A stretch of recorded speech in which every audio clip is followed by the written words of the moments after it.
Hello hi, प्रभु यीशु मसीह के मधुर नाम में आप सभी को प्रेमी सलाम। जय श्री मानव सेवा में आप सबका हार्दिक स्वागत है। साथ ही साथ मेरे अन्य चैनल के ऊपर आप भाग लेते चले जा रहे हैं। प्रभु आप सबको आशीषित करे। आज हम परमेश्वर में हैं और प्रभु से बाहर थे तब हमारा जिंदगी बहुत ही अलग ही था, लेकिन परमेश्वर ने उसके जीवन में से हमें जीवन दिया है। और कुछ बातों को हम देख लेते हैं, जैसे कि हमारे वीडियो को कुछ लोग पसंद नहीं करते हैं, उन सभी का धन्यवाद करते हैं, और जो पसंद करते हैं उन सभी का भी धन्यवाद करते हैं। साथ ही साथ परमेश्वर का वचन आपके लिए मेरे लिए जीवित है और जिंदा करता है। तो आइए देख लेते हैं। कुछ वचन के द्वारा हम आपसे बातचीत करना चाहेंगे। कुछ ही मिनटों में आपको हम थोड़ी सी बातें समझाना चाहते हैं। लगातार हम तेजी के साथ बोलते हैं और आप सभी को समझाने के लिए सारी कोशिशें की जा रही है। तो आइए देख लेते हैं एपीसीओ उसका 2 अध्याय उसका 19 वचन। जैसे कि हमारे कुछ भाइयों बहनों ने इस वचन को अलग रीति से प्रकट किया और लोगों को समझाने के लिए कोशिश की जा रही है, उन सभी का हम धन्यवाद करते हैं। साथ ही साथ हम आपको कुछ बातें बताना चाहते हैं। इसलिए तुम परदेसी और मुसाफिर नहीं रहे।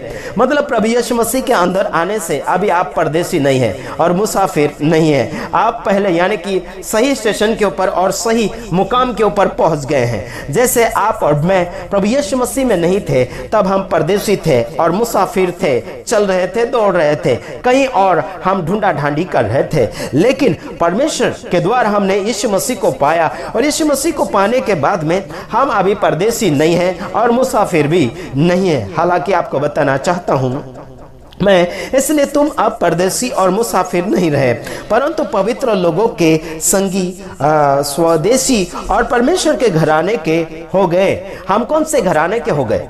हम कौन से घराने के हो गए? हम स्वर्ग देश के एक घराने के हो गए और प्रभु यीशु मसीह के कुटुंब के लोग हो चुके हैं। आप और मैं अगर प्रभु यीशु मसीह के कुटुंबित लोग हैं तो आपके और मेरे जीवन में कोई भी प्रकार की कड़वाहट और नफरत बिल्कुल नहीं होना चाहिए। हालांकि आपको बताना चाहता हूं, बीते हुए दिनों में कुछ लोगों ने काफ़ी कड़वाहटें अपने जीवन में रखी।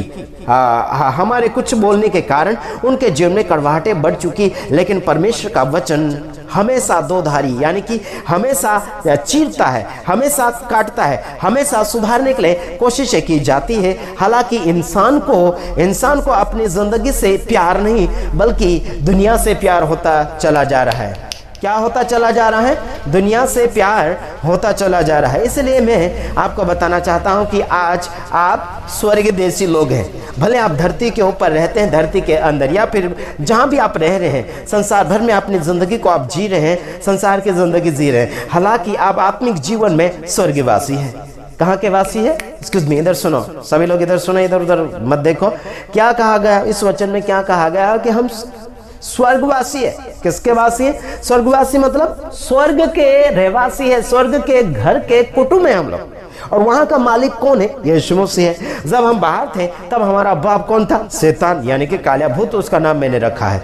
तो देख लेते हैं काला भूत आपकी जिंदगी में क्या क्या कारनामे कर सकता है। आपको झूठ बुलवा सकता है, आपको गंदगी करवा सकता है, आपको उल्टा फुल्टा करवाएगा, आपको गुस्सा दिलवाएगा, आपको नाराज करेगा और मुंह फुगवा लेगा यानी कि गुस्सा प्रकट करवाएगा। हालांकि मैं आपको बताना चाहता हूं, शैतान बड़ा चोर है और ये चोर बड़ा चालाक है।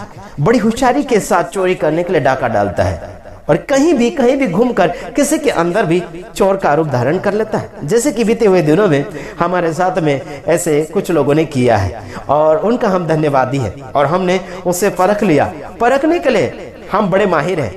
कुछ भी बातों में हम इधर उधर घुमाते हैं और टेढ़ी उंगली कर लेते हैं और उनका कचराहट हमें मिल जाता है और हम जान जाते हैं कि ये कौन सी खेत की मूली है। बड़े बड़े माहिर बनने के लिए कोशिश करते हैं। बड़े प्रचारक, छोटे प्रचारक और कई अन्य धार्मिक लोग बड़े अच्छे बनने के लिए कोशिश करते हैं, लेकिन हम ऐसे हैं कि जो व्यक्ति, तो इधर सुनो, मैं आपको इतना बताना चाहता हूं कि आप परदेसी नहीं।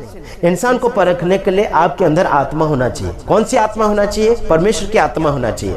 वो परमेश्वर की आत्मा हर एक आत्मा को परखने के लिए आपको हैंडलिंग करेगी और आप परख नहीं पाओगे तो आप प्रॉब्लम में फंस जाओगे और जब कहने लग जाओगे कि हम तो पुराने मसीहत है, हम तो विश्वासी है। अरे आपके विश्वास को काम लगाओ, आपके विश्वास को काम में लगा दो, आपके विश्वास को परखना सिखाओ, आपके विश्वास को काम करना सिखाओ। आपके विश्वास को एक जगह रखे रहोगे तो आप काम नहीं कर पाएंगे। आप शर्म में रहोगे तो कुछ बढ़ नहीं पाओगे। शर्म ऐसी चीज है इंसान को जो पाना है वो पाने नहीं देता है। बिल्कुल बिल्कुल नहीं पाने देता है। वो शैतान उसका बाप बन बैठता है। शैतान उसका बाप बन बैठता है। जो शर्माता उसका बाप कौन बनता है? एक्सक्यूज मी, इधर सुनो, इधर सब लोग इधर सुनो। शैतान किसका बाप बनता है? जो शर्माता उसका बाप शैतान, जो झूठ बोलता है उसका बाप शैतान, जो झूठा सिखाता है उसका बाप शैतान, जो गलत करवाता है उसका बाप शैतान, है ना, चोरी करवाता है, झूठ बुलवाता है उसका बाप शैतान। फिर बोलेंगे आशीष गाली देता और कहने लगते हैं हम मसीहा थे। अरे मसीह लोग हैं तो फिर परमेश्वर के वचन को सुनना भी चाहिए। अगर नहीं सुनते हैं तो प्रॉब्लम में बढ़ती चली जाती है। तो आइए देख लेते हैं कुछ और वचनों को हम मद्देनजर रखते हुए कुछ बातों को हम देखना चाहेंगे। तो आइए देख लेते हैं। हाँ, आइए देखते हैं इफिसियों उसका 5 अध्याय उसका 8 वचन हम देखते हैं और उसके बाद हम शायद हो सकता है समाप्ति की ओर जाने के लिए कोशिश करेंगे। आइए देखते हैं। क्योंकि तुम जो पहले अंधकार थे परंतु अब प्रभु में ज्योति हो, सो ज्योति की संतान की नाई चलो। क्या कहा गया?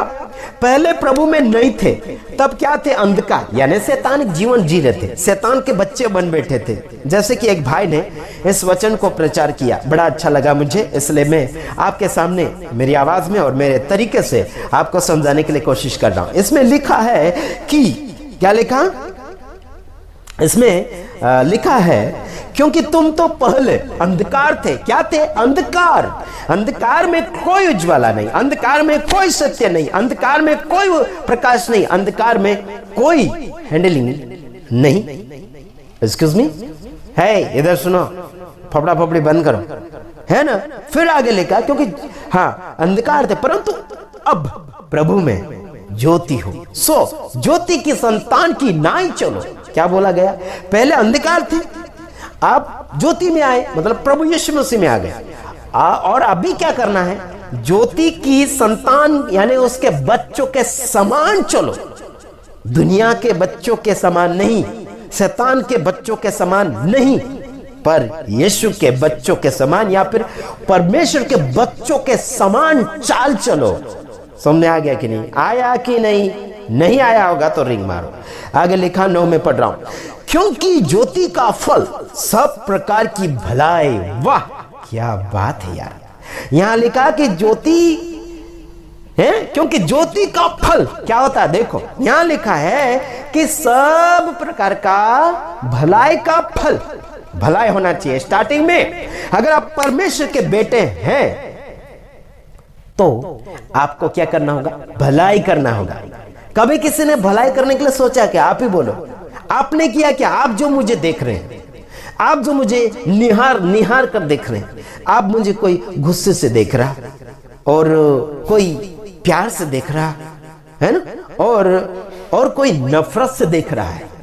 कैसे देख रहे हैं? यहां लिखा है कि भलाई करने वाले के अंदर किसका गुण है? प्रभु का आत्मा का गुण है, उसके जीवन का गुण है। भलाई अगर नहीं करते हैं, कितनी भी सेवा कर लो यार, कितना भी प्रचार कर लो, कितने भी गाना गा लो, कितनी भी प्रार्थना कर लो, कितने भी चमत्कार कर लो, भलाई के बिगर सेवा नहीं है, नहीं है, नहीं है।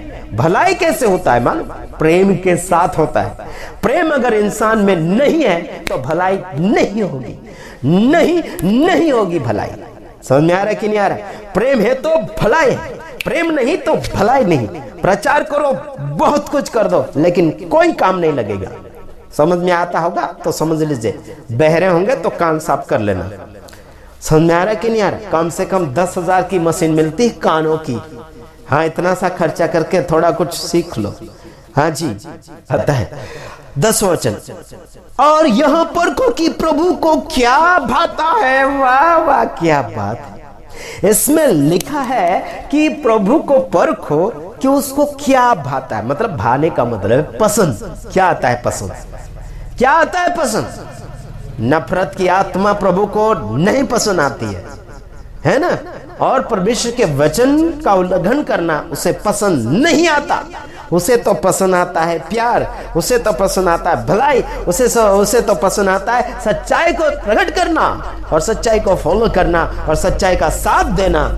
उसको पसंद आ रहा है। बहुत ऐसा पसंद करने वाली बहुत ऐसी बातें हैं जो आपके भेजे में अभी तक प्रवेश नहीं किया है, जो मैं आपको बता रहा हूं।